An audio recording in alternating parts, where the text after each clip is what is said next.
کافر کے لیے الگ ہے، لیکن موت کی حقیقت سمجھ میں آ جائے گی کہ موت ہے کیا. آیا یہ فنا ہے، ختم ہو جانے والا ہے، حیات کا نہ ہونا ہے، یا کچھ اور مفہوم ہے جو آئمہ ہمیں سمجھانا چاہتے ہیں کہ موت کی حقیقت کیا ہے، کہ جس کی بنا پر پروردگار متعال نے اس کی طرف خلقت کی نسبت دی ہے کہ اللہ نے موت کو خلق کیا. امام کیا فرمایا جب سوال ہوا کہ موت کیا ہے؟ فرمایا للمؤمن كنزع ثياب وفك قيود وأثقال أغلال ثقيلة. امام فرما رہے ہیں کہ مومن کے لیے موت ایسے ہی ہے کہ جیسے پھٹے پرانے بوسیدہ لباس کو اتار دینا. ایک ایسا شخص کے جو زندان میں قید خانے میں مقید ہو، محبوس ہو، زنجیروں میں جکڑا ہوا ہو، اس کے ہاتھوں پیروں سے زنجیروں کو کھول دینا، اس کے ہاتھوں پیروں میں جو ہتکڑیاں اور بیڑیاں ڈلی ہوئی ہیں اس سے اسے آزادی عطا کر دینا، اور ایسے مقام کی طرف منتقل کرنا کہ جہاں وہ فاخرانہ شاہانہ لباس پہنے ہوئے ہے، آرام دہ سواری میں چلتا ہوا جا رہا ہے اور عالیشان محلات میں جا کر کے ساکن ہو جاتا ہے. یہ ہے موت کا تصور. یعنی دنیا قید خانے کی طرح ہے جس میں وہ بوسیدہ لباس پہنے ہوئے تھا. جب موت آئی تو یہاں سے اس نے بوسیدہ لباس کو اتارا اور اب منتقل ہو کر بہت فاخرانہ اور شاہانہ لباس پہنے ہوئے جنت کی طرف جا رہا ہے، جس میں عالیشان محلات ہیں، جس میں آرام دہ سواریاں موجود ہیں. اور کافر کے لیے موت کیا ہے؟ امام فرماتے ہیں اس کے برعکس معاملہ ہے.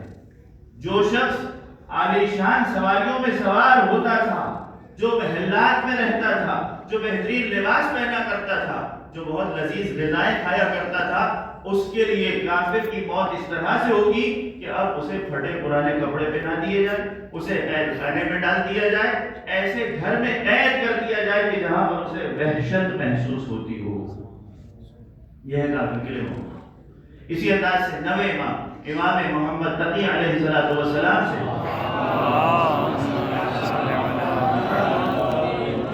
جب یہی سوال ہوا کہ مولا فرمائیے مل موت، موت کیا چیز ہے، بڑا عجیب بڑا خوبصورت جواب دیا مولا نے. کیا تشبیہ دی ہے؟ ایک تشبیہ زندان سے دی گئی جو چوتھے امام نے فرمائی کہ زندان سے کسی شخص کو آزادی مل جائے اور وہ قصر میں عالیشان محل میں جا کر کے ساکن ہو جائے، یہ ہے مومن کے لیے موت. اور نویں امام نے فرمایا هو النوم الذي كان يأتي كل ليلة. یہ ایک نوم کی طرح ہے، یہ ایک نیند کی طرح ہے کہ جو ہر انسان کو رات میں آیا کرتی ہے. الا انه طویل مدته، فرق صرف یہ ہے کہ اس کی مدت بہت طولانی ہے. لا ينتبه منه الا يوم القیامہ، اس نیند سے سوائے قیامت کے دن اس سے پہلے وہ اٹھنے والا نہیں ہے. نیند میں انسان کیا کرتا ہے؟ آرام سے سو جاتا ہے، اسے کوئی ٹینشن نہیں ہوتی ہے، اسے سکون میسر ہوتا ہے، اس کی فکر کام نہیں کر رہی ہوتی ہے، اسے کسی قسم کی تکلیف نہیں ہوتی ہے. جب انسان سوتا ہے تو اسے سکون، آرام، راحت میسر آتا ہے. امام نے موت کی تعبیر کیا کی؟ موت ایک ایسی نیند ہے کہ جس میں اسے سونا ہے جو قیامت کے دن جا کر کے اٹھے گا. لہذا ایک مومن کے لیے موت اتنی آرام دہ، اتنی راحت کرنے والی، اتنا سکون فراہم کرنے والی چیز ہے کہ جسے امام نیند سے تعبیر کر رہے ہیں. لیکن یہ کس کے لیے ہے؟ کہ جب ایمان رکھنے والا مومن موت سے ہمکنار ہوگا. اسی انداز سے وہ روایت جو شب عاشور امام حسین علیہ السلام کے حوالے سے ملتی ہے، صلوات پڑھتے ہیں.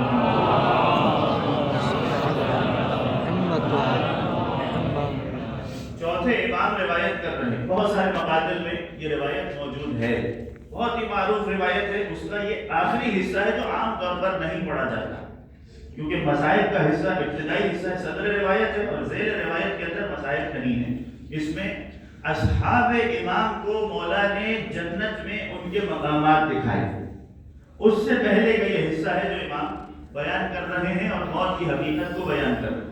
چوتھے امام پوری روایت نقل کرتے ہیں کہ جب شب عاشور میرے بابا اپنے چاہنے والے اصحاب کا امتحان لے رہے تھے، ان سے اپنی بیعت کو اٹھا لیا.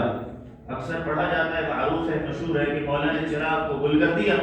ان سے فرمایا کہ دیکھو یہ سپاہ یزیدی فقط میرے خون کے مشتاق ہیں، انہیں صرف میری جان سے غرض ہے. اگر تم اس رات کی تاریکی کا سہارا لو اور میرے خاندان کے ایک ایک بچے کا ہاتھ پکڑ کر یہاں سے رخصت ہو جاؤ تو یہ فوج یزیدی تمہیں کوئی نقصان نہیں پہنچائے گی. اس کے باوجود جب چراغ کو روشن کیا گیا، امام نے دیکھا، ساری نگاہوں نے دیکھا کہ ہر شخص اپنی اپنی جگہ پر موجود ہے، بلکہ اپنی کمر کو کسا ہوا ہے، اپنے پنجوں پر اپنے قدموں پر وزن ڈال کر کھڑا ہوا ہے اور اپنے آپ کو شہادت کے لیے پیش کرنے کے لیے تیار ہے کہ مولا یہ کیسے ہو سکتا ہے کہ ہم اس وقت آپ کو چھوڑ کر کے چلے جائیں.